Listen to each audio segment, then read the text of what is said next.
everyone. Hello. How are you? A long day. Thank you for being with us here at the 4 p.m. hour. My name is Scheril Murray Powell, Esquire. I'm a cannabis attorney. I'm also an agricultural attorney. I am based here in Florida. I'm barred in the state of Florida. And this panel is about CBD legalization. We have a fantastic panel here. I'm going to allow everyone to introduce themselves. I'll have a series of questions, and I'd love to open up to the audience. If we've answered all of the audience questions and we still have time, I'll have additional questions. But I want to make sure that we have that opportunity to interface. I'll start off by giving you some background on myself. As I mentioned, I'm an attorney, in-house counsel for Green Roads of Florida, LLC. They're one of the largest CBD companies in the country. They are number 6 on the Forbes list as far as hemp-derived companies. I'm also general counsel for Minorities for Medical Marijuana. So they have a booth upstairs. We encourage, ethnic minorities, women, veterans, and people with disabilities to get involved in the industry, and we approach it from a business opportunity perspective as well as a access perspective, making sure rural areas are represented with dispensary spaces as well as urban areas. In addition to that, I am the in-house counsel for EOP Foundation. They have a medical cannabinoid research and policy institute, which is based in Washington, D.C., and I have a number of cannabis businesses of my own. Canna Headhunters, which is a staffing agency, Green Sustainable Strong, which supports farmers, and I also have a new website for e-commerce and gifts, www.canurban.com or what'sinthegreenbox.com. So I'm all over the space. I speak all over the world, and I enjoy the industry. It's all about legalization. I do work on both the THC side of things as well as the CBD side of things, and I'm just glad to see this diverse audience. Thank you for giving us your time, and I'm going to allow each of our panelists to introduce themselves, and then we'll start with the questions. Thank you, Amy. You're first. Thanks. Hi, I'm Amy King. I'm an international activist working at the World Health Organization during the current Cannabis Scientific Review. I've been doing activism and advocacy and lobbying for the last 5 years actively in the U.S. and multiple states federally, and now in this international arena. So we're going to talk about some of the things that are going on with the release of their recommendations to be looked at in the upcoming Commission of Narcotics Drugs. Hi, I'm Jason Searns. I'm a Colorado licensed attorney. I'm a former prosecutor and part of the Organized Crime Task Force. Spent 18 months of counsel to the Hoban Law Group, and I have focused specifically now on CBD and the issues that are going to be coming, which are substantial. Hello, my name is Audrey Kerger. I am a mother who utilizes CBD for both of my children who are on the autism spectrum. I also host a radio show on Cannabis Radio called High on Healthy, where I talk about everything to do with health and wellness, including cannabinoid therapy. I also work with an organization that is an international group called Women Grow, who is empowering women in the cannabis industry. It's a great networking organization, and I'm here today to just share with you anything that you're looking to learn about utilizing this within your household in a safe way. Excellent. Thank you so much. So, first question, because we have varied experience in the room, so we want to start at the beginner's level, is what exactly is a CBD and the difference between CBD and a THC product? What are the differences from a legality standpoint, and what are the differences from a patient experience standpoint? Whoever would like to take that question. I'd be happy to explain. So CBD stands for cannabidiol, and it is a psychoactive but non-intoxicating cannabinoid found on the cannabis plants. Also, THC is going to be the intoxicating cannabinoid, also known as delta-9 tetrahydrocannabinol. And what we see with that is an individual could create in their self a hallucinogenic effect when utilizing THC in a higher level. Does that answer the question pretty generally? Well, one that answers the first question, which is fine, and we can kind of toss over to one of the other panelists as well, as far as, you know, from a patient experience, what is the difference? So, as a user of both CBD and THC, there are definitely a lot of differences. For myself, I kind of look at CBD as the sunshine. It's not necessarily going to create an exhaustion or a tiredness in the body. It's going to give you energy, focus. It's going to help with relieving inflammation in the body, and it's directly feeding the CB2 receptor of the endocannabinoid system, whereas THC, on the other hand, is going to directly feed the CB1 receptor and is going to create that high or intoxicating effect in high levels. And Jason, just to finish it off, from a person who sells a THC product versus a person who's authorized to sell it, a person who's authorized to sell a THC product versus a person who sells a CBD product, what are the legal differences and distinctions? Because we are aware that that is, for the most part, governed by state law. Yeah, that's one of the most confusing areas for people to understand. Technically, industrial hemp is less than 0.3% of THC. Anything more than that is considered to be marijuana. And for example, in Colorado, where I'm licensed, if you're growing hemp, they come out and it's tested while it's still in the ground. If it's more than 0.3%, they burn the crop entirely, because you need a separate license to grow cannabis as marijuana. But specifically, it's very loose right now what CBD is nationally, whether it's legal or not. The DEA about 18 months ago issued in the Federal Registry a report saying that CBD, even without any THC in it whatsoever, is still a level 1 narcotic under the Controlled Substance Act, like morphine and cocaine and heroin, believe it or not.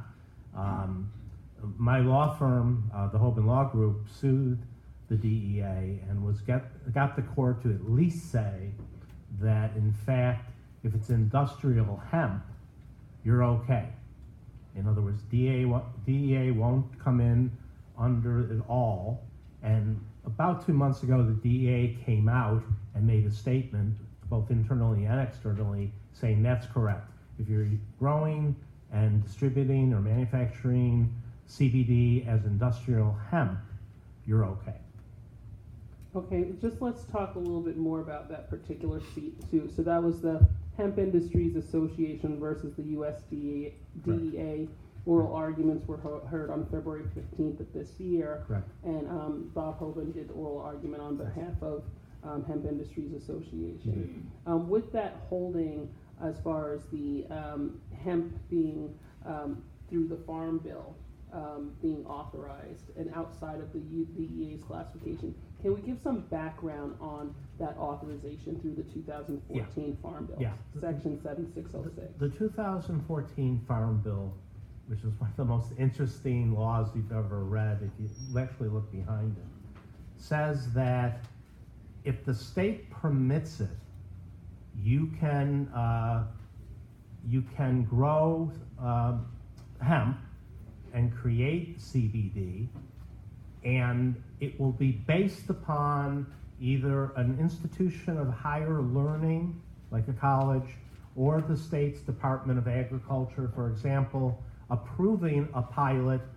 And it doesn't necessarily say you can go ahead and just sell it as a product. What it basically says is marketing is one of the things you can do. So it was very unclear. The Congress, in my opinion, will pass the new law, the Farm Bill of 2018, within the next month, because it's headed up by the Senate Majority Leader, Mitch McConnell, who's a Republican, in cooperation with Chuck Schumer of New York, who's a Democrat, They're doing it as bipartisan. And what it is going to say is that hemp can be cultivated anywhere in the country. It will be legal to do so. It's also going to allow banking and also crop insurance to come into the industry. So that's the good news. As we go through this more, I'll give you the bad news. Excellent. So hemp will finally be treated as an agricultural product As for an the first agricultural time commodity. in about 80 years. That's right, that's correct. So Amy, I want to get your perspective on the international impacts of us passing the 2018 hemp bill, as well as some of your observations with medical marijuana and the view from an international perspective. Great, thanks.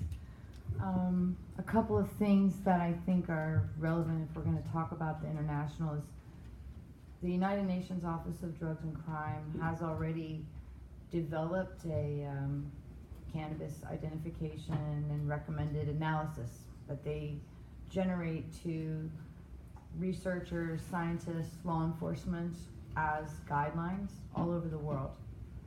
Inside of that document, it clearly defines what industrial cannabis is. Defines it as a low THC, high cannabidiol, botanical of cannabis sativa. It says that it's agricultural, it has agricultural and horticultural purposes. And it refers to Canadian law as 0.3, the definition of 0.3 THC, and refers to Europe as 0.2%, because Europe actually has a lesser definition of hemp for their production purposes. But that's not the international law. The international law says a CBD to THC ratio greater than 1. And that's the limitations with the McConnell bill that's going right now. 0.3% is not the definition of industrial cannabis. We shouldn't be putting it into permanent act law in this moment because we're shorting ourselves as a country to actually be a leader in the production of cannabidiol. But at the same time, we have this conflict with this new patent law, this new patent product, and how the government is treating it, that it cannot even be used in cosmetic purposes because of drug development. And that in itself is a very flawed perception. Anyways, we shouldn't be denied a benign substance based on one company developing one drug for a very specific disease process. That's bullshit. And we should stop them from being allowed to do that to us. So by industrial cannabis definition of an international drug law, we should be acting on that and using that formulary, the very clear defined later on in that same document is a very clear defined formula. THC times CBN divided by CBD. And that defines your drug or non-drug types of cannabis. And we should only settle for that in our final law for the first time in the United States to recognize industrial cannabis. The standard is already there. So where does that relay into what's going on in the World Health Organization is inside of their reports, because what's being reported now is the UN, the WHO has said it's medical marijuana, it's good, and that's not quite what they said. Their policy said, or their release said, pure CBD. Nowhere in all of the discussion has pure CBD been defined. So now you have this, well, what's pure CBD? Well, nobody said, so we don't know. And now that they've lumped what's not pure CBD into extracts and tinctures, which is still to be discussed in November at another hearing, where they're looking at it in what they call the critical review, where then from that critical review they will define their final recommendations, which will also be undertaken at the CND in 2019. So inside of those pre-review reports about cannabidiol and the critical review of cannabidiol in section 14 and all 6 of the final report or the reports, it says cannabidiol has no industrial use. So we've got to read between the lines about what's being worked behind the scenes. So they identify Pure CBD as one company who's had a clinical trial, one company that's producing Pure CBD, one company that's got an FDA approval. They very specifically even mentioned that in the release letter. So that's not good for the rest of us. That's not good for the rest of CBD in this moment. That's not a win. We have to let them know that cannabidiol has industrial purpose. It can be used in cosmetics. It's a benign substance and shouldn't be only regulated to pharmaceutical development. That's wrong. We would have to wait 30 years for them to decide if they want to develop towards specific illnesses. That's crazy. So we've got a lot of work to still keep our eye on from my perspective. And it sounds like you've done a great job of positioning yourself for influencing that and educating on that. So thank you for your work. Let's talk about what the standards of CBD. So would you consider all CBD products to be equal? Yes or no? And if not, how can a consumer identify what is good CBD versus what is a bad actor in the CBD space? And please touch upon testing as well. Go ahead. Yes. No. All CBD products are not created equal. That's been my thing for a while, and you probably want to comment on that as well. Well, one of the things that I find quite interesting is most individuals don't realize that CBD cannot just be grown on the cannabis plant, but it can also be grown in a lab.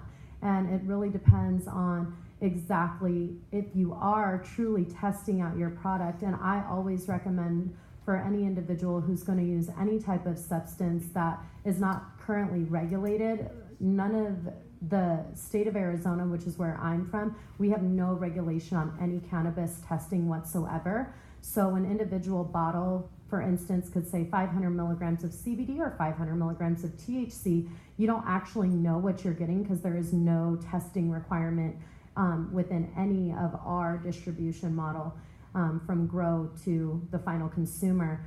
So finding a legitimate testing facility that you can trust to have your product tested is probably the safest way for an individual to make sure they are receiving exactly what they're hoping to get, and also seeing all the other constituents that are found within the product itself, which could be heavy solvents, could be zero CBD. I know that I've even seen products that have tested claiming 500 or 1,000 milligrams of CBD that have no CBD in them whatsoever. It may be hemp seed oil, which is another thing that can confuse people because they see hemp seed oil thinking that actually contains CBD rich product, and it does not contain a high efficacy of CBD in it.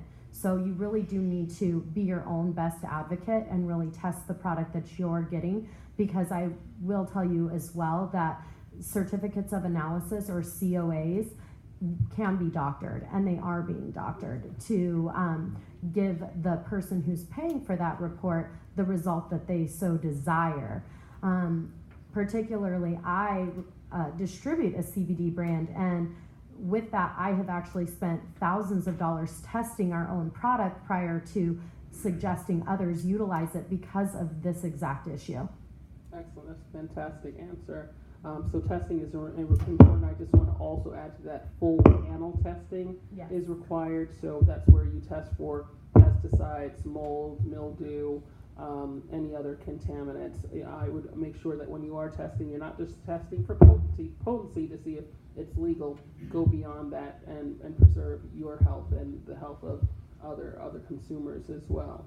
So we kind of touched around CBD, how it's become legal through the Farm Bill authorization, and also some of the differences and distinctions with CBD brands out there. I think in the month of June, we started a new era. We opened a new chapter with regards to CBD with the approval by the FDA of Epidiolex, which is the GW pharmaceutical naturally occurring form of CBD for the treatment of epilepsy. How do you think it has impacted the industry, and do you think there are further impacts that we will see based on this FDA approval? I'll take that. Well, first of all, understand that this has happened before, and it directly relates to the pharmaceutical industry.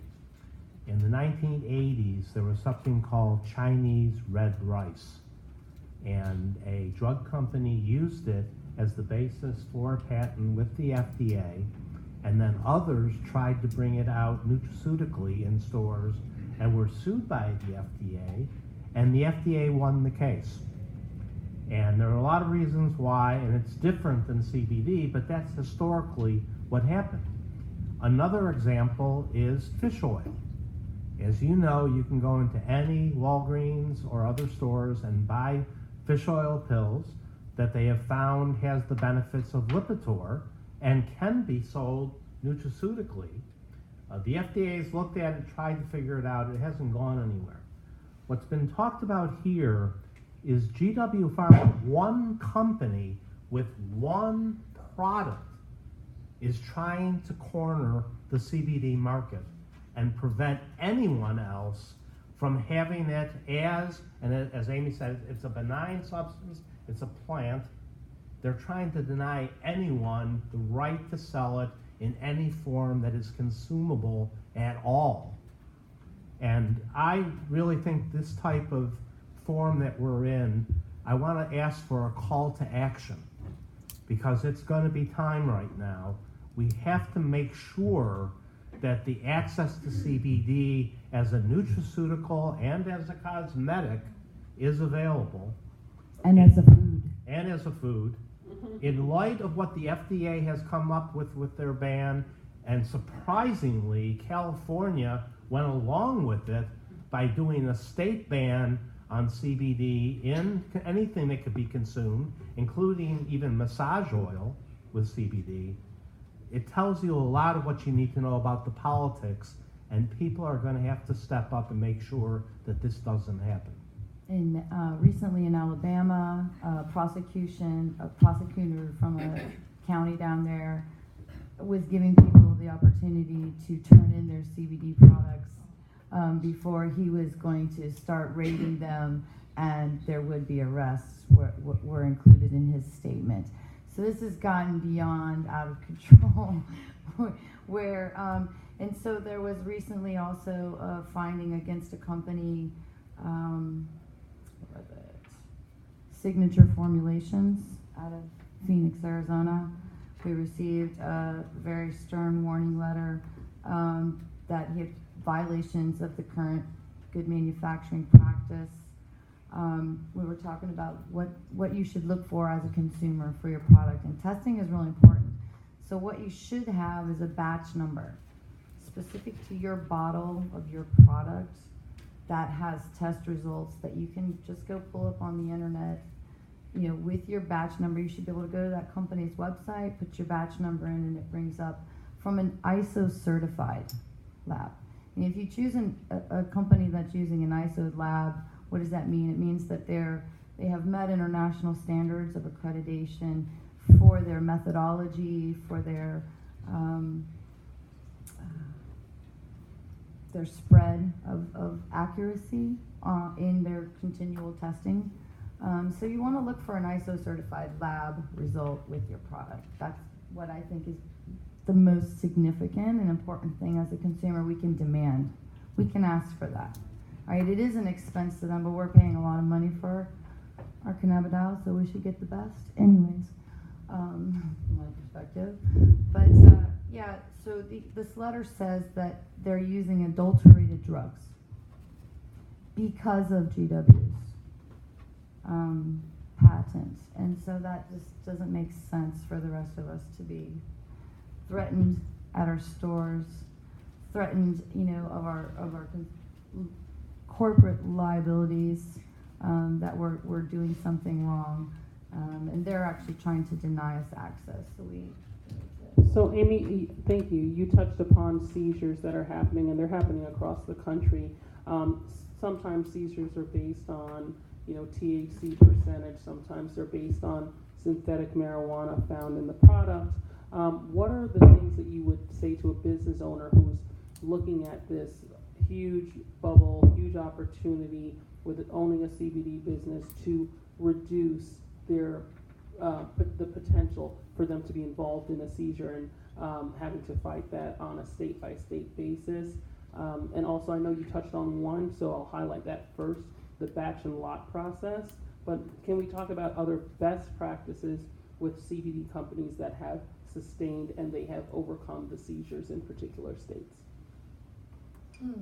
Well, I think that, so if you're not a first line manufacturer and you're a white label, you're getting in as a white label company. I think it's important that you visit your first line manufacturer's facility. Just don't take the position that the person that you're talking to on the other end of the phone or that you meet at a conference is telling you the truth. Go and visit that facility. Make sure that it's not in someone's garage. I mean, do your due diligence as you would for a car wash business or a laundromat business. This is your responsibility.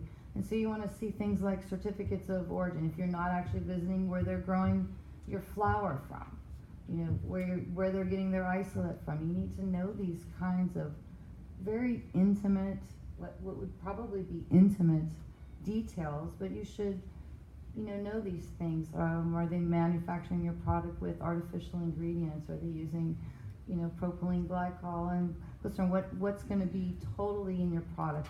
Do you want to support natural healing, or do you just want to make money on CBD and get in and out as fast as you can? And it can have sweeteners or whatever else. So you have to define who you are and build your business that way. But know who your first line manufacturer is. That's correct. And CBD legalization, hemp legalization, as authorized by the hemp bill, also reinforced by the holding in the hemp industry's case versus the DEA, they all turn on the sourcing of a hemp product. So how do you determine if something is properly sourced? Because sourcing makes the difference between being illegal and being legal with regards to the law. Yeah. This is one of the biggest problems out there right now because there is a lot of bad product. And it's bad for a number of reasons across the board. And there has to be a standard put in place of certifying a particular and make it directly, as was said, to the batch that is going to be used in the product that the consumer is buying. That's critical.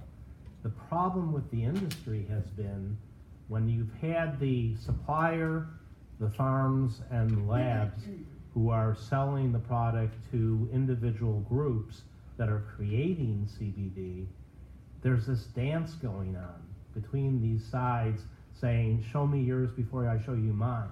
Show me the proof of your product, I'll show you our money. And it's ridiculous. And what's in there is some of the most despicable practices I've seen in any industry ever. So that has got to be cleaned up. You have to have a system of making sure that it's the quality that people are buying that is here.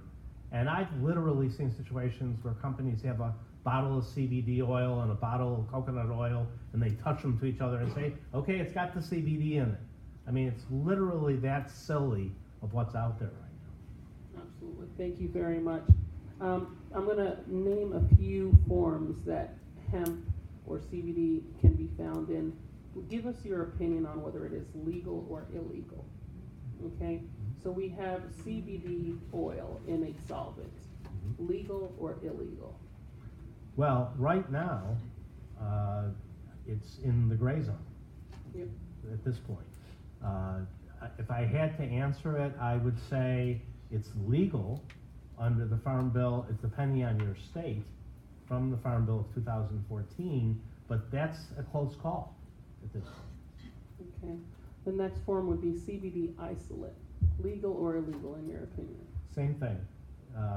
The isolate is the primary source these days for CBD products, as opposed to the oil being used for tincture and other things like that. I'm more comfortable with the oil, because if the lab testing is done right in regard to purity and heavy metals and everything else, at least you have a baseline of what you're working with. You know, as I said though, it's still the standard. By the time it gets on a shelf somewhere, and if you're saying legal or not legal, I would say right now it's going to be totally state specific and whether anyone wants to enforce it. The DEA 2 months ago did issue an internal and an external directive, basically implying that they're not going after people that have legitimate industrial hemp products that would include technically isolate or oil in theory. But just because they say that doesn't mean they're not going to do it. And you, meantime, have the FDA sending out warning letters across the board on these. Now, that's interesting because with the new law, you might have hemp now being totally legal, and at the same time, having the FDA and California saying it's illegal to put it into other kinds of forms. You know, where it's anyone's guess what the law will be at that point. Hemp flower, legal or illegal? You know, flower is one of the toughest ones. Originally, when they were looking at industrial hemp, they looked at it as stalk and seed primarily. When you start getting to flower, which, let's be honest, is the best part of the plant for purposes that you want to use it for, it kind of has, it's snuck in at this point. That's the easiest way to say it.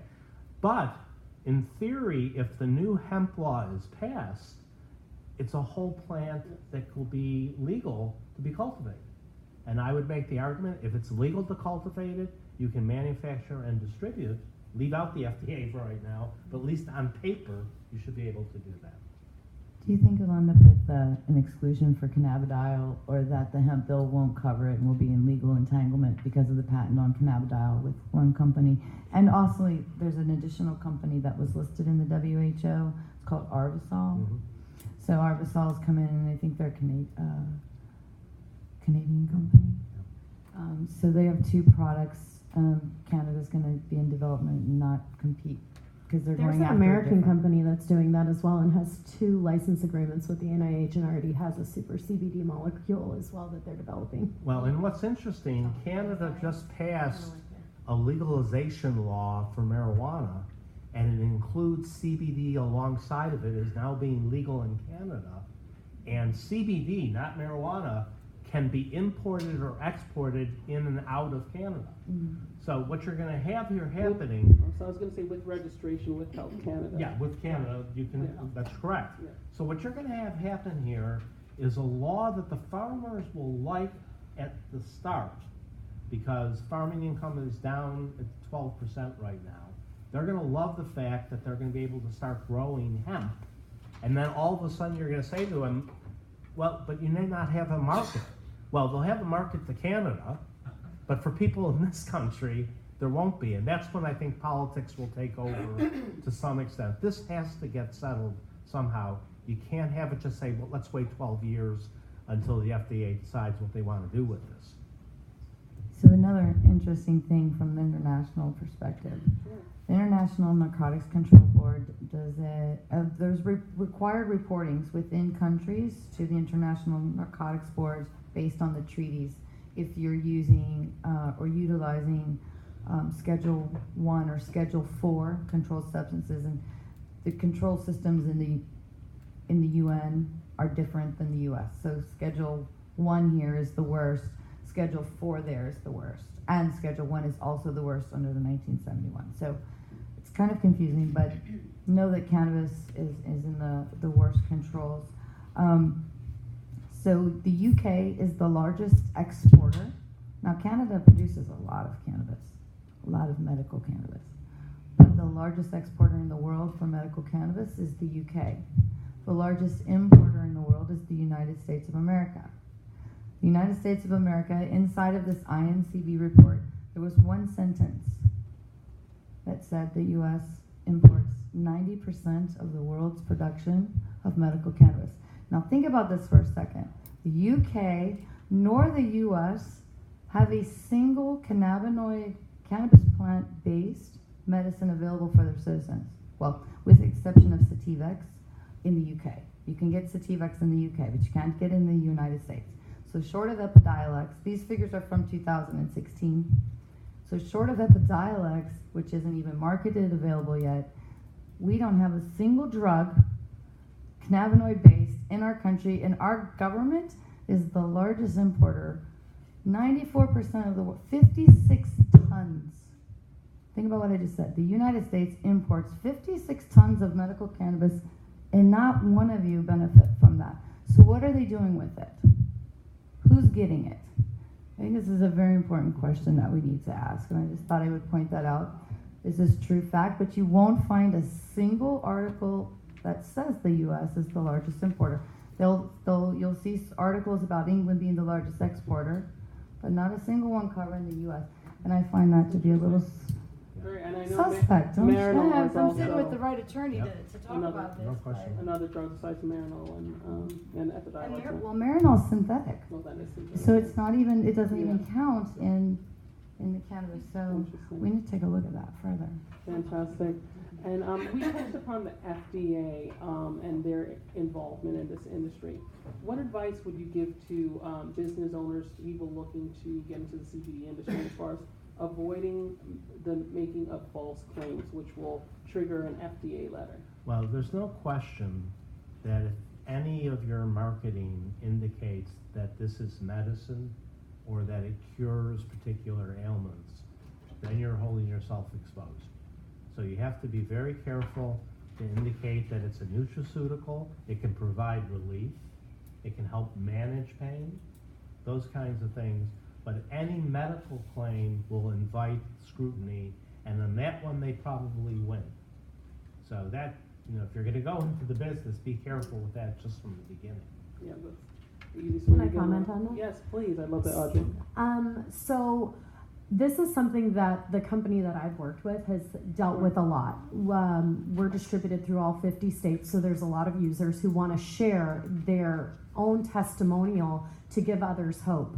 And one of the ways that we've been able to go around sharing these public testimonies, which is what we all want to do, is share how this plant is helping us in whatever way it's helping us, is we've created password protected websites specifically so a person does have to register as a real human being with confidential information so that they can then share their personal testimonies on a place where those consumers who are looking for that information can find in a very hidden way. You can't publicly state anything on social media platforms, etc. And really, treatment, healing, curing, mitigating anything is going to cause a red flag for yourself and your company. So, for instance, walking around in this beautiful conference arena, you're not going to see signage any longer saying that it's helping in a list of ailments because it's really not legal to do so. So think about if this is an industry you're looking to get into, having two separate websites. That's what we've done. We have a 501c3 that provides no product whatsoever. It's all education, and then another e-commerce website. And they're two separate companies that we can both refer to. Excellent. Thank you very much. I did promise that we would leave time for questions, so I want to open up the floor to questions. If not, I'll ask my own questions, but thank you so much. Yes, ma'am, in the back, in New York. I had a question around the legislation in California. So does that also account for businesses that would ship to California? Are you talking now about marijuana or CBD? CBD. So Yeah, the it's recent mailing CBD. full spectrum CBD across from Columbus, Ohio to California. Would that also be affected based on the new laws here there? Yeah, that actually falls again within the gray area. It's clear if you're dealing with marijuana, you cannot take it across state lines. CBD, there's some Congress has had a little bit of help there in regard to interstate. For example, for hemp, If you're using hemp for non-consumer items like hempcrete or hemp plastics, things like that, they seem to have no problem with it going across state lines. I'm working on a project right now to bring hemp to Cleveland, and they're gonna have to bring it from Kentucky because you can't grow it in Ohio yet at this point. Don't buy CBD products from Columbus, Ohio. It's not even grown in Ohio. That's No, our that's- fulfillment. I work for a large company. Okay. Fulfilled through Ohio. Okay, Then you well, know. that's different, but And a lot of CBD is manufactured in places other than where it's grown, So but we've gone, every step of the development of the oil. One way to be safe is import your cannabinoids from another country based upon the Ninth Circuit Court ruling. So if you're importing from places like Europe, it's going through Homeland Security. FDA and DEA are already checking it out. So they're going to be doing the testing on the product, whether it's an isolate or a full spectrum product, probably more in the acidic form before you even have it and producing the decarboxylated form to create that full spectrum here in the States. So really the sourcing at this point with all the litigation that's happening in this back and forth, if you're sourcing your cannabinoids from, let's say, Canada or in Europe, you're gonna be on the safer side because you're already following the federal law in that manner. Yeah, But the I only, would caution you, just based on the wholesaler experience, the end user experience, even if it is, you can get it into a particular state, all it takes sometimes is a renegade law enforcement officer, and then that wholesaler's experience will have a chilling effect on what you're trying to do. So you have to ask yourself the question, if California has openly stated they don't want CBD in the state, even though there may be a loophole for me to get it there, is it worth the litigation to fight it? Is it worth the mom and pop CBD shop where they may be facing jail time and they're gonna be looking to us to defend them? You said it was legal here, so you really have to also look at your litigation risk and financial impacts and the chilling effect impacts of being in newspapers with your company's name highlighted as sending product into a state that has clearly stated that they do not want that CBD product well, there. and, But- and Customs has been sending back, Customs has been sending back CBD, and in some situations they have seized it. So you just never know who you're, I like the renegade kind of a federal agent, you just never know what they're gonna do. Yes, another question, sir. Yeah, I have a question. You were talking about the biggest importers for medical marijuana. You never said where we do with it, number one. So where does it go? Oh, that was her That question. is her question. Do you know the answer? No, I think she Well, was. I may have No, I'll an let answer. Amy speak for herself as far as the point she was But- making. You know, I also went to a lecture back in June, and one of the presenters was telling us that the U.S. Patent Office actually has a patent from October 2003. 2003 That's correct. with the That's federal correct. The government 507 owning- patent? What's that? The 507 patent? Or As another a one, yes. yes. neuroprotectant, CBD is a neuroprotectant Exactly. and anti-inflammatory. But the problem with that patent is it's not directed at whole plants. It's directed at synthetic cannabinoids. So it's not even the same conversation. It's kind of been misrepresented. That's right. There's only one company or two, maybe two at this point. Canalife Sciences in Doylestown, Pennsylvania, has the exclusive license to develop that patent. It does not include whole plant. It is strictly based on a synthetic cannabinoid. So it's kind of like yes, it's cute with the little hand and the 6630, and we all know that. The bigger issue with that patent is it was maintained by the National Institute of Health, and their mission is charged with developing these things that then benefit the citizens. Now, in 18 years, the government has known cannabinoids are neuroprotectant, and they've helped 0 people with that. In their own patent claim, they can mitigate the progression of dementia and Alzheimer's and Parkinson's. And in 18 years, not a single person has been benefited from that information. That's criminal. The United States National Institute of Health did not report those findings of what it knew to the World Health Organization, to the INCB, to discuss potentially rescheduling or downscheduling cannabis to loosen up the reporting requirements.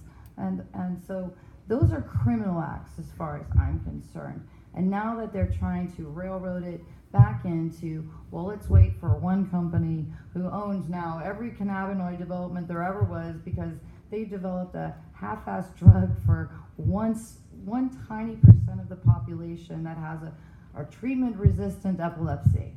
Well, damn the rest of us. You know, what's wrong with you people? You've known for 18 years and we should be outraged at that information. Anyone who's ever had a family member with dementia or Alzheimer's, 18 years, and they're not developing a drug for it. They're paying Cannabis Sciences as at least their exclusive patents for CTE, which is all of the sports concussion, which is great and everything, but that's not what's killing the majority of the people.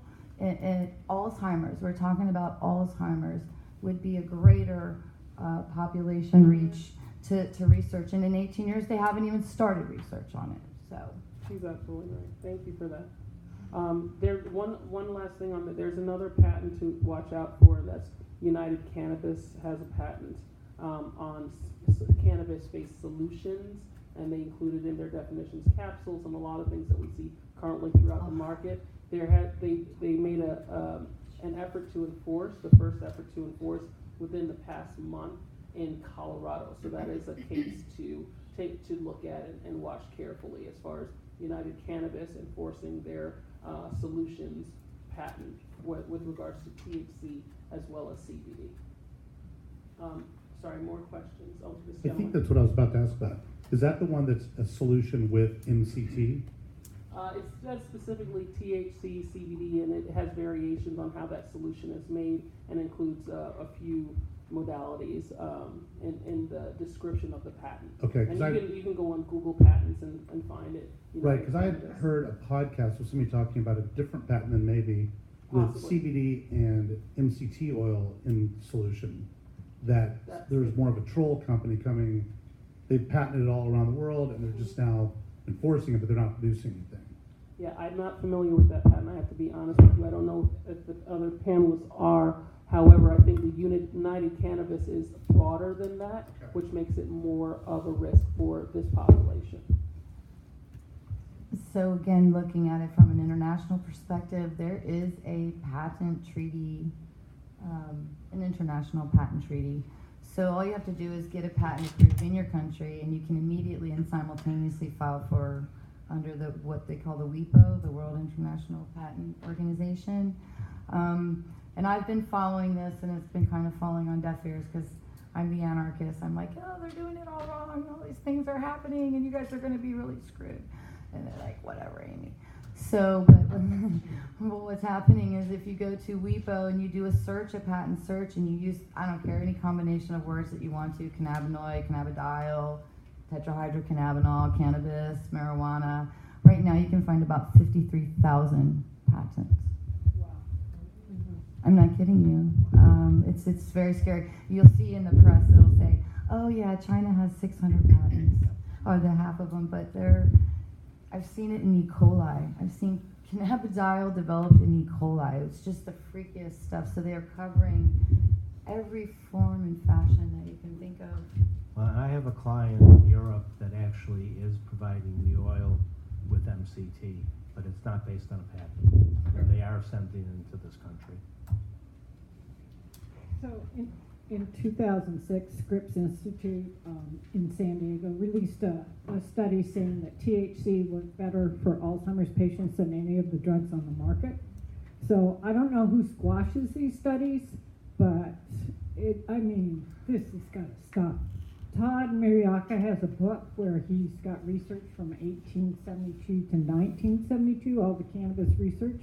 And you have to put it down because you get so angry when you start reading it. Well, keep in mind, when you're talking about cannabis, for many years, the only place in this country, the only university that was allowed to do the research was the University of Mississippi.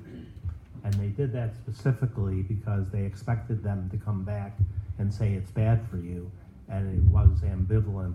No one else up until recently was given the right, so all of the research is international, but not from the United States. Well, no, the guy down in University of Mississippi, I forget his name, he has a few patents. Yeah. He has patents. Yeah. And they have mold all over their cannabis as well. And let's kind of go back to that. U.S. is the largest importer, and we've heard the DEA, said they would agree to allow larger amounts of cultivation in the United States. So they did just release for public comment, raising the aggregate amount. Interestingly, they're only going to increase the aggregate amount to 5,600 grams. Or no, I'm sorry, I'm just drawing a 5,600 ounces. Yes. It was 2,405, Right. 2,420,000 grams, and it divided in. I'm sorry, I'm drawing a blank on that. But we're importing 56 tons, Right. and they made it look like a large number, but it's measured in grams, and so it's a really small amount. You can't even develop a drug with that small of amount. You'd have to, because the drug that you develop in the plant has to be the same drug that you're going to take to development. So that's just not enough quantity to produce anything at the end of the day. And we're down to probably about 5 minutes. I'd like, who has a question? Can you raise your hand? So there's 2 questions. If we can get the 2 questions, and then we'll let the panelists have final words, including those 2 questions. So, quick question in regards to testing, be it from the consumer standpoint or from a white labeling standpoint. Is that readily available nationwide? First part. Second part, have you guys heard of any synthetics that are testing out at the laboratories to be CBD but are completely synthetic? Okay, thank you for your question. We're going to get the second question, and then we'll turn it back over to the panel.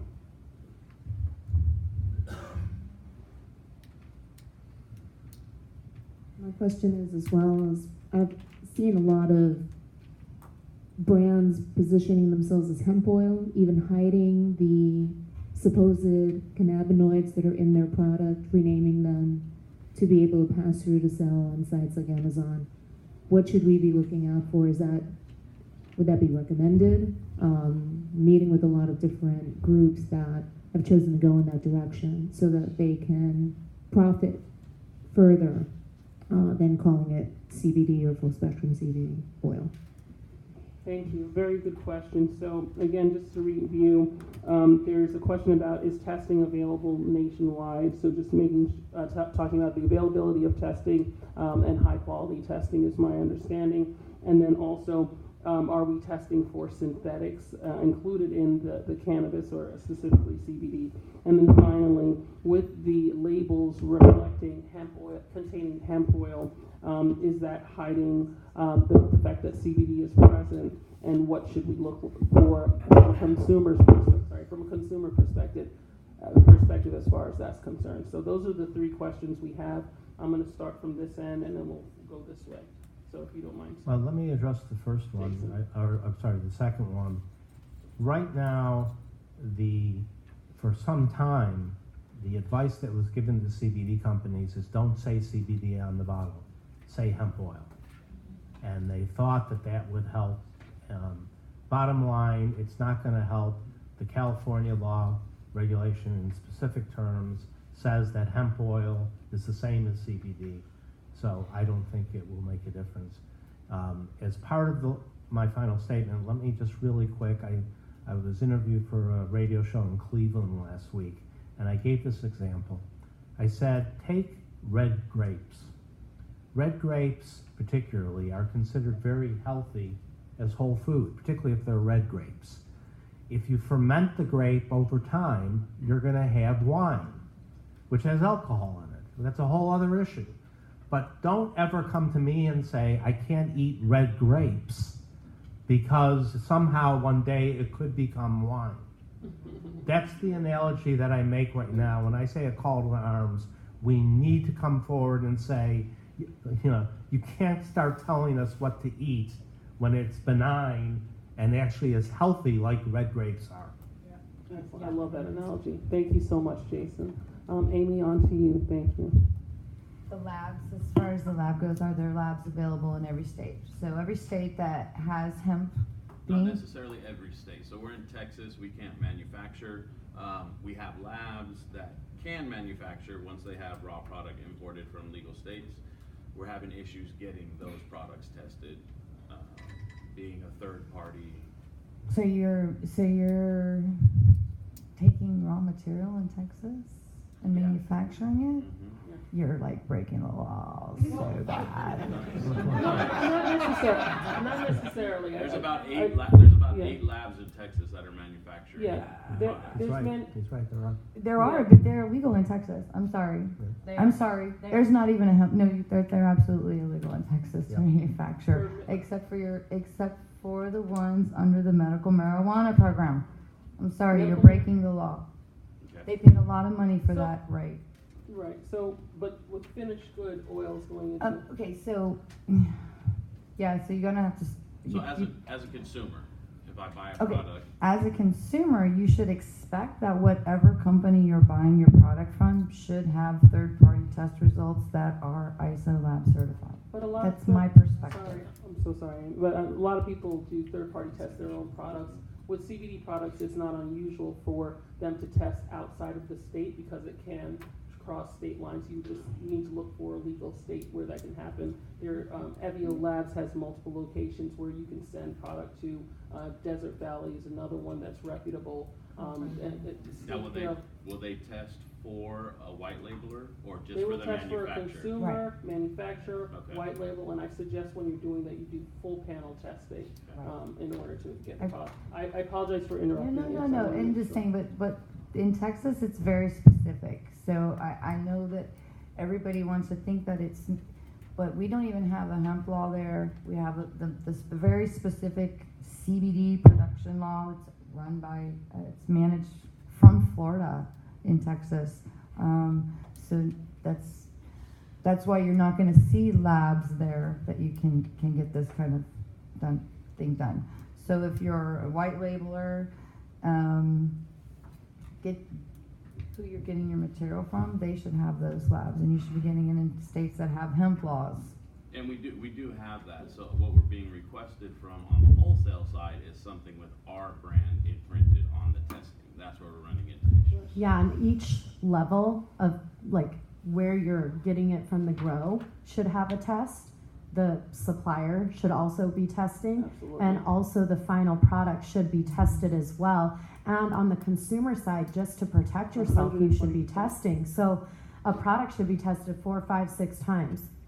Which we have, but at the retail level, we just can't get it with our brand imprinted, Mhm. which is what the wholesale customers are looking So you're going to want to find a laboratory that may not necessarily be like they have both mentioned in the state of Texas. You're Right. probably going to have to ship product out, have product tested to get that COA with your information on it, That's we and can't then get that QR code it. information back.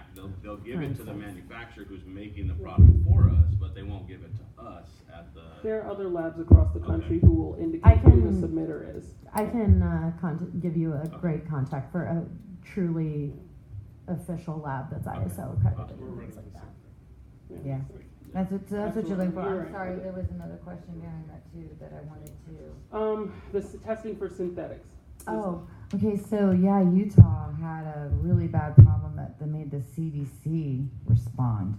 Like 52 people were hospitalized with a product that was labeled as CBD that once tested was not CBD. It was a synthetic cannabinoid. So it can't be labeled as CBD if it's a synthetic replicant of that. That's very So it's very scary. Again, this is why I'm sorry, unfortunately, the responsibility falls to the end consumer.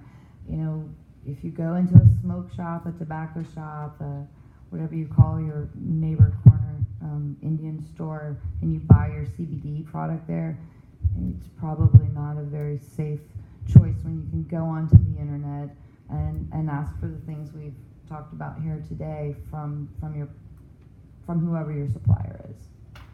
Okay, thank you, Audrey. I don't know if you had any final thoughts. I know you kind of chimed in a few. Well, things. one thing that I just want to remind people, as we are seeing hemp legalized throughout this country, if we want cannabinoids in our diet, we don't just have to extract it from the plant and consume it ourselves. Really, the first user of cannabinoids should be our livestock. Period, the end. This was their food. Corn, wheat, and soy are not what our cows, pigs, and chickens should be eating. It should be grass and hemp. So if we want to get CBD in our body, along with all of the other constituents, including THC, we should start feeding this to our livestock animals again. And that would be much healthier way, because the way that our body is acclimating this product, to be quite honest, if you look at the research studies, you're taking as a consumer, I suggest start at 50 milligrams. That's already extremely expensive for a legitimate product, okay? If you look at research studies that are published on the NIH, they're looking at 800, 1,000, 1,500, 2,500 milligrams of CBD for an individual that could be weighing 100 pounds, and they're still not even seeing long-term positive effects sometimes. So you really need to do a lot of research before just jumping in, and really take the time to get to understand this plant and really see all the ways that we can properly utilize this plant to benefit us as a society. Okay, on that note, I think that's a great point. Thank you, all three of you. Very insightful information. Fantastic panel. I hope you enjoy the rest of the conference, and you may talk to the panelists after the end of this session if you have any urgent needs. Thank you again.